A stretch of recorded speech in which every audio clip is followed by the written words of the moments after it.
이 천지간 만물들아 복 주시는 주 여호와 전능 성부 성자 성령 찬송하고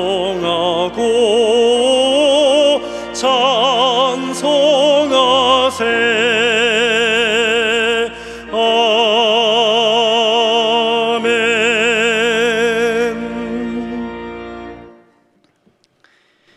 여호와의 집, 우리 여호와의 성전, 곧 우리 하나님의 성전뜰에 서 있는 너희여, 여호와를 찬송하라. 여호와는 선하시며 그의 이름이 아름다우니 그의 이름을 찬양하라. 여호와께서 자기를 위하여 야곱, 곧 이스라엘을 자기의 특별한 소유로 택하셨음이로다.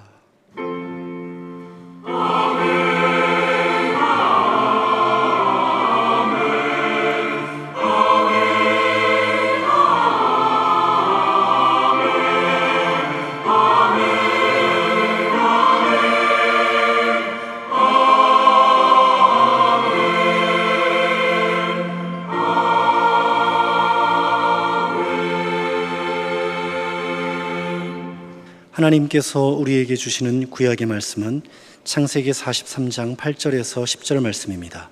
제가 보는 성경으로 68쪽입니다. 창세기 43장 8절에서 10절 말씀입니다. 유다가 그의 아버지 이스라엘에게 이르되 저 아이를 나와 함께 보내시면 우리가 곧 가리니 그러면 우리와 아버지와 우리 어린 아이들이 다 살고 죽지 아니하리이다. 내가 그를 위하여 담보가 되오리니 아버지께서 내 손에서 그를 찾으소서. 내가 만일 그를 아버지께 데려다가 아버지 앞에 두지 아니하면 내가 영원히 죄를 지리이다. 우리가 지체하지 아니하였더라면 벌써 2번 갔다 왔으리이다. 아멘.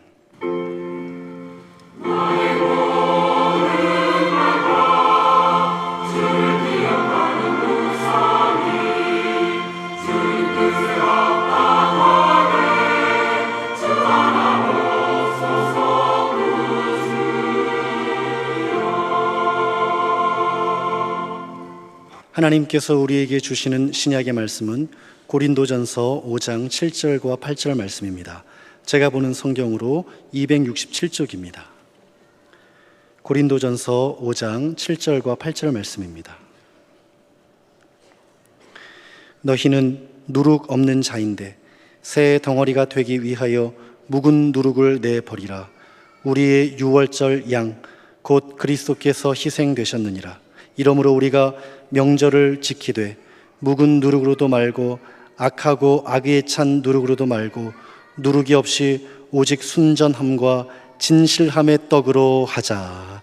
아멘. 구약성경 창세기 39장 이하를 보면 지금으로부터 3,500 내지 4,000년 전 당시 세계 최대 최강의 나라 애굽의 총리 요셉의 스토리가 나옵니다. 그런데 거기는 생략된 부분이 있는 것 같아요. 아무리 절대 왕정이라 하지만 왕의 꿈 해석 하나 잘했다고 해서 크나큰 나라의 총리가 될 수 있겠습니까? 여기에는 요셉이 총리가 될 수 있는 여러 과정이 있었을 겁니다. 그리고 노예 출신의 이방인 젊은이 30살이었다 그러는데 그 사람이 총리가 되었을 때 원주민 이집트 귀족들 시기, 질투, 권모, 술수, 음모, 모략이 얼마나 많았겠습니까? 하나님이 주시는 지혜로 잘 극복한 것 같아요.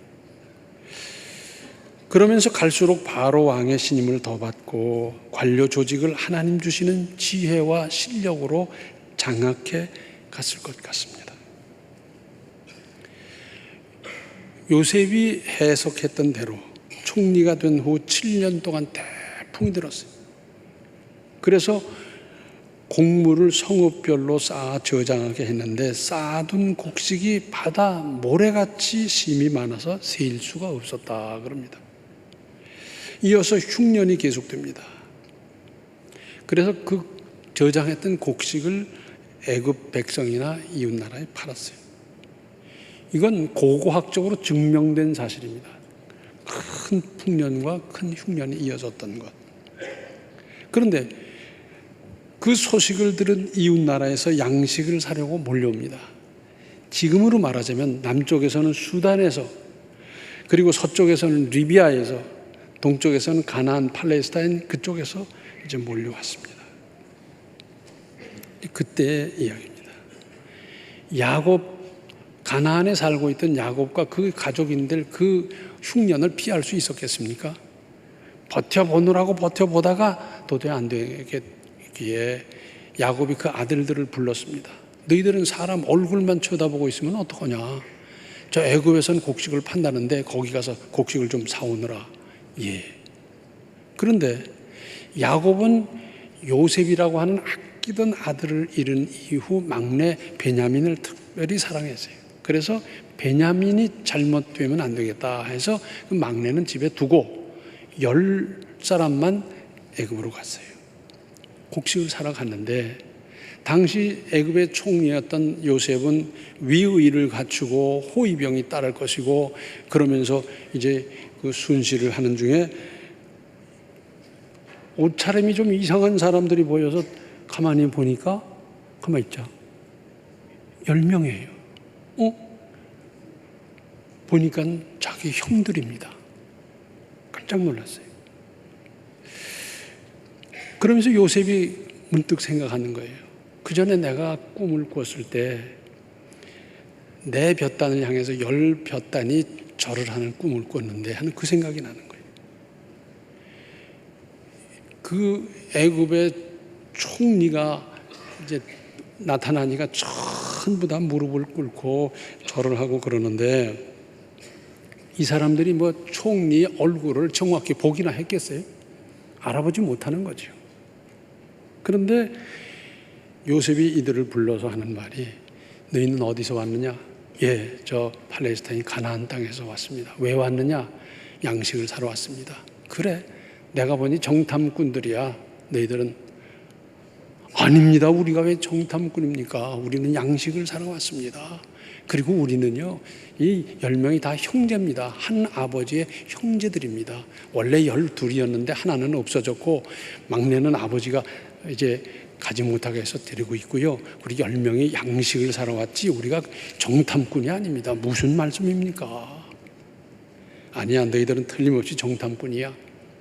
그래서 이 사람들을 데려다가 가두면서 하는 말이 너희들 전부 가서 한 사람만 남겨놓고 전부 가서 동생을 데리고 와. 그러면 정탐꾼이 아니라고 인정을 할게. 그러면서 가둬버렸어요. 10명을 가둬놨어요. 사흘을 가두었다가 다시 요셉이 그들에게 나타나서 하는 말이 다 갇혀있고 한 사람만 가면 안 되니까 그러지 말고 여기 한 사람만 남겨두고 너희들이 다 가서 이 흉년, 이 양식 급한 것을 해결하고 그리고 너희 동생을 데리고 오거라. 그러면 내가 믿어주마. 그러는 거예요. 그러면서 둘째 시므온을 결박해버렸어요. 그런데 눈물이 얼마나 나는지 방에 들어가서 한참 울고 나와서 그럽니다. 자기 부하에게 시키는 거예요. 저 곡식자루에 가득 채우고 그 돈 주면 그 돈을 그 곡식자루에 다 넣어서 그래서 가도록 하거라 그랬어요.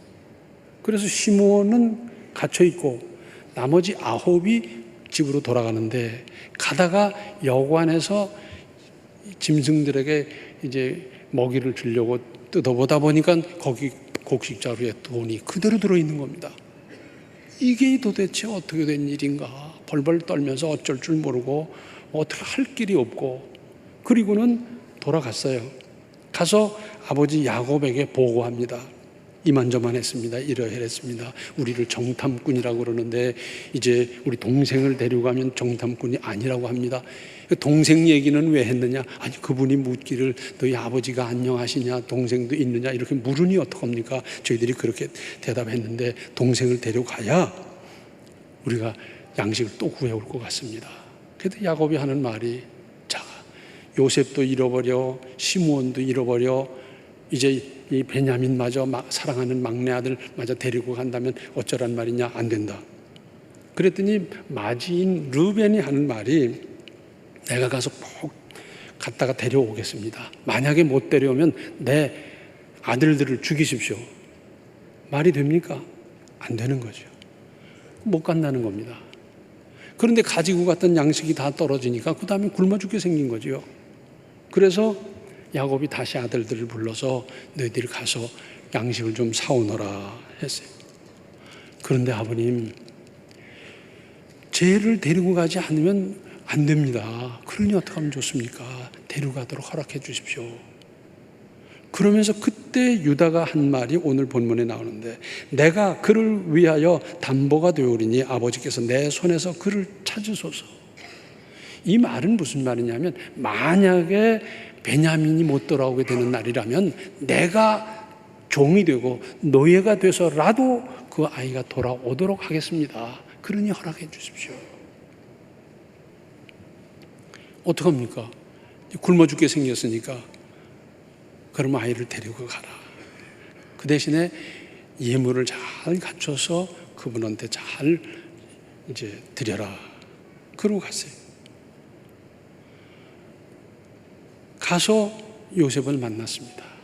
근데 요셉이 자기 집 그 청지기 보고 하는 말이, 내가 오늘 점심을 거하게 잘 이제 차려 먹을 터이니 준비를 하고, 그리고 다른 이제 청지기에게 말하기를 이 사람들을 데려다가 점심 식사할 준비를 다 하라고 그랬어요.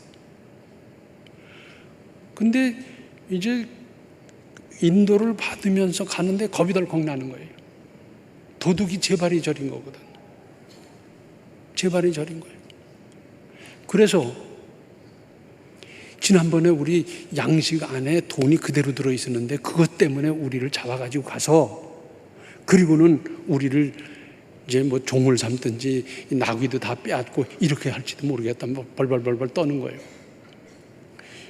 총리 대신에 그 공관이 얼마나 대단했겠습니까? 그때 당시 애굽의 국력으로 보면 대단했을 겁니다. 그 문 앞에서 들어가지도 못하고 떨면서 그 요셉의 청지기를 붙잡고 그럽니다. 지난번에 양식 안에 우리가 가지고 왔던 양식값을 그대로 두어서 그 돈도 가지고 오고 또 양식 살 돈도 가지고 왔는데 이게 어떻게 된 겁니까? 뭐 걱정하는 거예요. 그랬더니 그 청지기가 이렇게 말합니다. 그가 이르되 너희는 안심하라, 두려워하지 말라. 너희 하나님, 너희 아버지의 하나님이 재물을 너희 자루에 넣어 너희에게 주신 것이니라. 너희 돈은 내가 이미 받았느니라. 세상에 이런 수가 어디 있겠어요. 그리고 그 집에 들어갔더니 발 씻을 물도 주고요, 짐승에게 먹이도 주고요. 그러면서 이제 준비를 하는데, 이제 곧 총리께서 오신다 그러니까 이제 보따리에 쌌던 그 선물을 전부 정렬해 놓고 기다리고 있는데 요셉이 나타났어요. 그 사람들을 보자 감정이 복받쳐서 방 안에 들어가서 울고 다시 얼굴을 씻고 나왔습니다. 그리고 이제 식사 자리에 앉는데 그 형제 순서대로 또박 그렇게 앉히는 거예요. 그리고 그러면서 하는 말이, 아, 이 사람이 데리고 온 동생이냐? 그렇습니다. 근데 그 베냐민 동생 막내에게는 5배로 음식을 줬어요. 잘 먹였어요.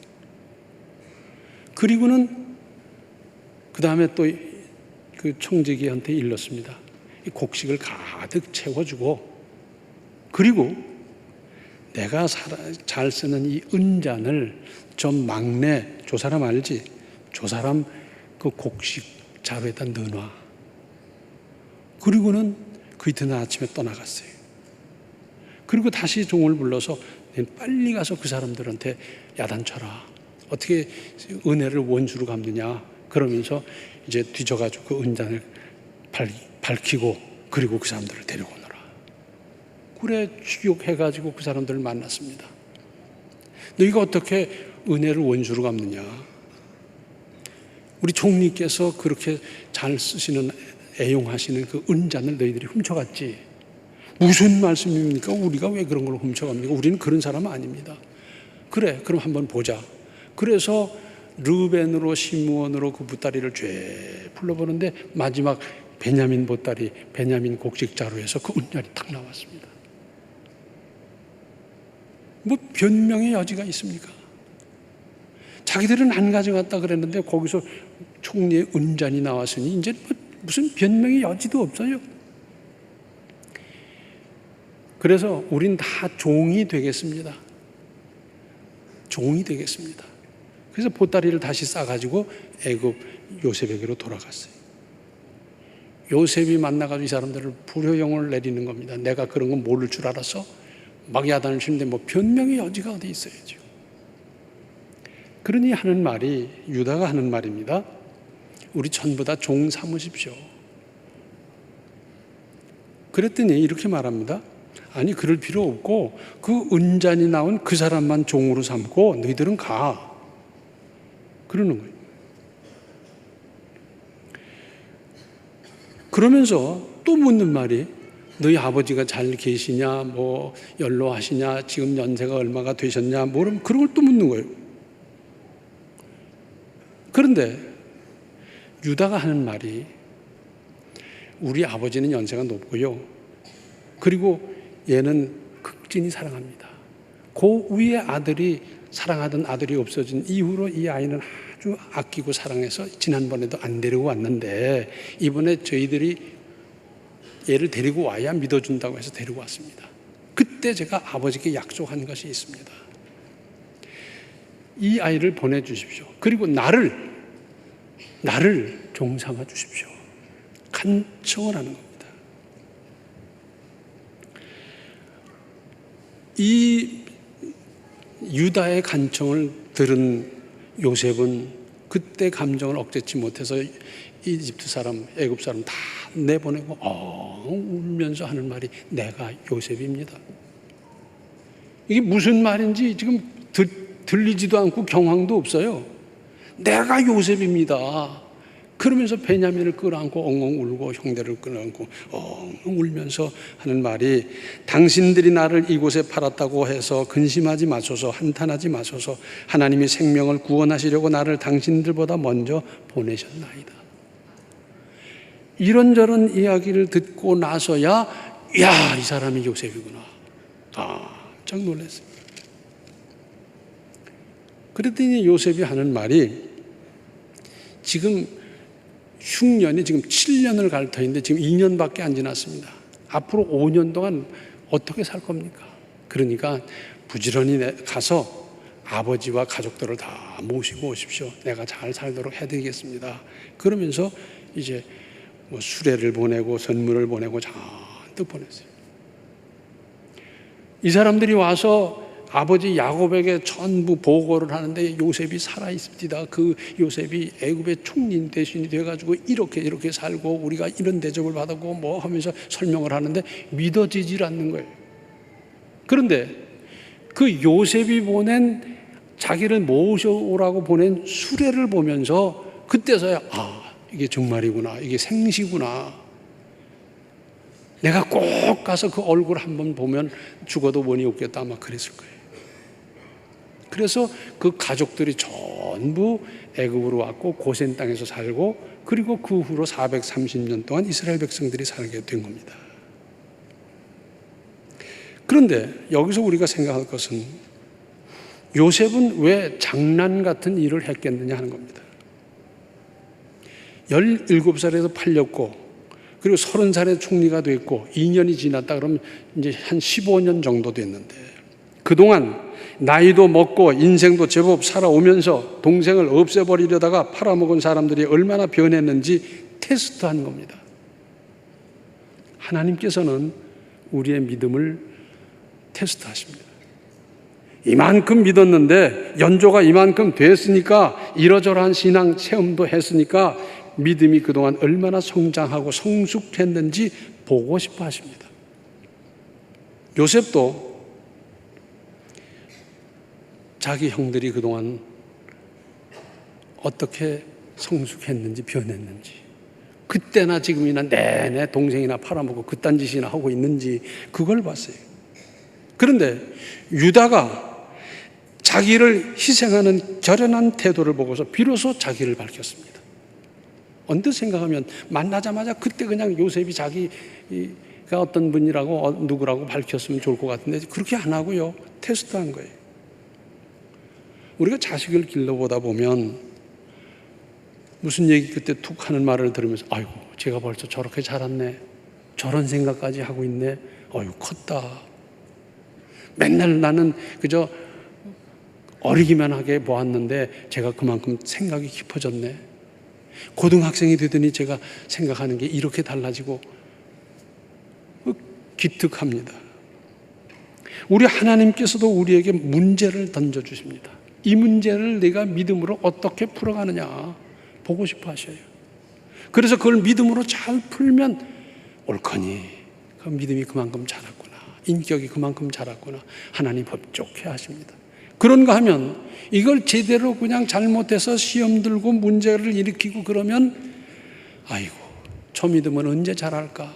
저 인격은 저 인생은 저 생각은 언제 성숙할까? 아마 하나님 마음 아프실 거예요. 하나님께서는 우리의 신앙을 테스트하십니다.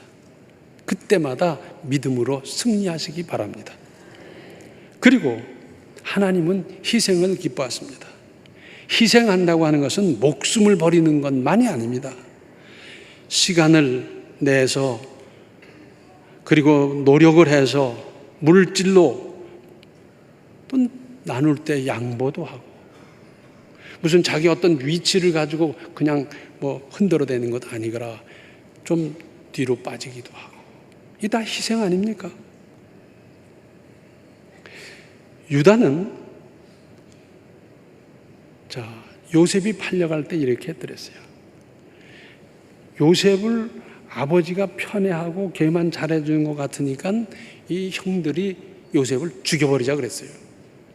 그러자. 그러는데 맞이인 르우벤이 죽이지 말자. 여기저기 저 물 없는 웅덩이가 있으니까 거기 던져버리자. 그래서 거기다 넣어버렸어요. 근데 유다가 가만히 생각을 하니까 그러다가 우린 떠나버리고 나면 물 없는 웅덩이에서 나오지도 못하고 거기서 그냥 꼼짝없이 죽는 겁니다. 그런데 마침 이제 그 상인들이 지나가는 걸 보면서 유다가 제일 건전해서 우리가 팔아버리자. 그건 죽이는 게 아니고 살리는 겁니다. 그래서 요셉은 애굽의 종으로 팔려갔던 거예요. 유다는 요셉을 구했습니다. 우리가 인생을 살아가면서 다른 사람의 생명을 살리는 일, 구하는 일, 할 일입니다. 거기다가 유다는 베냐민을 보내주십시오. 베냐민을 안 보낸다면 우리 아버지는 그 충격으로 돌아가십니다. 그러니까 베냐민을 꼭 보내주십시오. 내가 베냐민 대신 은잔을 훔친 그 누명을 쓴 그 죄값으로 내가 종이 되겠습니다 하는 겁니다. 종이 된다는 게 뭔지 아세요? 유다에게도 가족이 있었습니다. 근데 그 인생이 거기서 끝나는 거예요. 인권이 있습니까? 자유가 있습니까? 월급이 있습니까? 내일이 있습니까? 희망이 있습니까? 아무것도 없이 그냥 완전히 종살이로 되는데 이건 죽느니만 못할 정도의 기가 막힌 일이에요. 근데 이것을 유다가 내가 종이 될 테니까 저 아이는 좀 보내주십시오. 간청하는 겁니다. 그 유다가 그러는 모습을 보면서 요셉은 드디어 내가 요셉이라는 신분을 밝히는 겁니다. 근데 보세요. 이스라엘의 족장 그러면 아브라함, 이삭, 야곱, 요셉 그러잖아요. 그런데 마태복음 1장 3절을 보면 하나님의 구원 계획을 이루는 가계도를 볼 수 있는데 거기에 아브라함, 이삭, 야곱, 그 다음이 요셉이 아니에요. 요셉에게는 므낫세와 에브라임이라는 두 아들이 있었는데 요셉 그리고 므낫세 뭐 이렇게 써야 될 것 같은데 그렇지 않고요. 아브라함, 이삭, 야곱, 그 다음이 유다입니다. 유다를 통해서 구원의 계획을 이루는 가계를 이루고 유다 지파 속에서 다윗이 나오고 유다 지파에서 예수님이 나오는 겁니다. 기가 막힌 거예요. 어떤 남녀가 데이트를 하느라고 보트를 탔습니다. 남자가 보트를 졌고요. 물을 가르면서 쭉 가는데 이 보트가 젖고 이러다 보니 물이 좀 들어오기도 하고 그러잖아. 물이 찰랑찰랑 그러기도 하고. 근데 그 여자가 물 묻을까봐 요렇게 하고 그러다 퐁당 뒤집혔네. 그 둘이 빠졌는데 남자가 헤엄을 쳐서 올라오려고 하니까 여자는 그냥 뭐 헤엄칠 줄도 모르고 어쩔 줄도 모르고 하면서 남자에게 갔더니 남자를 눌러서 쏙 들어가 버렸어요. 그 다음에 다시 헤엄쳐서 올라오니까 또 남자에게 가가지고 남자를 누르는 바람에 쏙 들어가서 결국 남자는 죽고 저만 살았어요. 물 한 방울 안 튀면 좋겠다고 생각을 하면서 요렇게 하다가 그냥 살인까지 하게 됐어요. 하나님은 희생을 기뻐하십니다. 희생을 기뻐하십니다. 사람이 제사를 마칠 때 어떻게 마쳐야 되느냐면 여러분 그냥 아이고 하다 떨컥 돌아가지 마시고 자녀들 다 불러서 한 사람 한 사람 축복 기도해 주고 인생을 마치시기 바랍니다. 성경에 그렇게 돼 있어요. 믿음의 조상들이 그렇게 했더랬어요. 그런데 그 야곱이 이제 온 가족을 이끌고 고센에 가서 참 영화를 누리며 살고 그 꿈에도 그리던 요셉을 만나고 요셉이 살던 모습을 보면서 흐뭇하게 그렇게 노후를 지냈어요. 그러다가 세상 떠날 때가 되니까 아들 한 사람 한 사람을 부르면서 그들에게 축복 기도를 해줍니다. 근데 그 축복 기도는 뭐 잔뜩 해주는 게 아니에요. 그들의 했던 일과 분수 그런 걸 생각하면서 기도를 해주는데 유다에게 가장 많은 기도를 가장 좋은 기도를 해줘요. 뭐라고 하느냐? 창세기 49장 8절로 12절에 이렇게 되어 있습니다. 유다야 너는 내 형제의 찬송이 될지라 내 손이 내 원수의 목을 잡을 것이요 내 아버지의 아들들이 내 앞에서 절하리로다. 유다는 사자 새끼로다. 내 아들아 너는 움킨 것을 찢고 올라갔도다. 그가 엎드리고 웅크림이 수사자 같고 암사자 같으니 누가 그를 범할 수 있으랴. 규가 유다를 떠나지 아니하며 통치자의 지팡이가 그 발 사이에서 떠나지 아니하기를 실로가 오기까지 이르리니 그에게 모든 백성이 복종하리로다. 그의 나귀를 포도나무에 매며 그의 암나귀 새끼를 아름다운 포도나무에 맬 것이며 또 그 옷을 포도주에 빨며 그의 복장을 포도즙에 빨리로다. 그의 눈은 포도주로 인하여 붉겠고 그의 이는 우유로 말미암아 희리로다. 할 수 있는 모든 축복을 다 해줬어요. 그 규가 떠나지 아니한다. 이 말은 임금이 가지는 홀이 그 가문에서 떠나지 아니한다. 이런 대단한 축복 기도를 했어요. 다른 사람에게는 이렇게 크게 축복 기도를 하지 않았어요. 신앙생활 하면서 희생도 좀 하면서 야곱의 이 축복 기도를 받고 그 유다 가문에서 다윗과 예수님이 태어나는 이 은혜를 입었던 것 같은 그런 가문을 이루어 가시기 바랍니다. 기도하시겠습니다. 은혜로우신 아버지 하나님, 저희들 참 이기적으로 살아왔는데 이제 깨닫습니다. 주님을 위해서 땀 흘릴 수 있고 수고할 수 있고 희생할 수 있는 우리의 믿음이 되고 차원 높은 믿음이 되게 하여 주시옵소서. 그래서 유다 가문이 받았던 그 역사를 우리 가문이 그대로 이어받을 수 있는 은혜의 가문 이루어갈 수 있도록 도와주시옵소서. 예수님의 이름 받들어 간절히 기도하옵나이다. 아멘. 하나님을 위해 희생할 줄 아는 그리스도인으로 살아가십시오. 지금은 생명의 주 예수 그리스도의 은혜와 하나님 우리 아버지의 극진하신 사랑과 성령의 감화 감동 충만 교통하심이 요셉같이 유다같이 살기로 작정하는 모든 성도들 머리 위에 이제로부터 영원토록 함께 계시기를 간절히 축원하옵나이다. 아멘.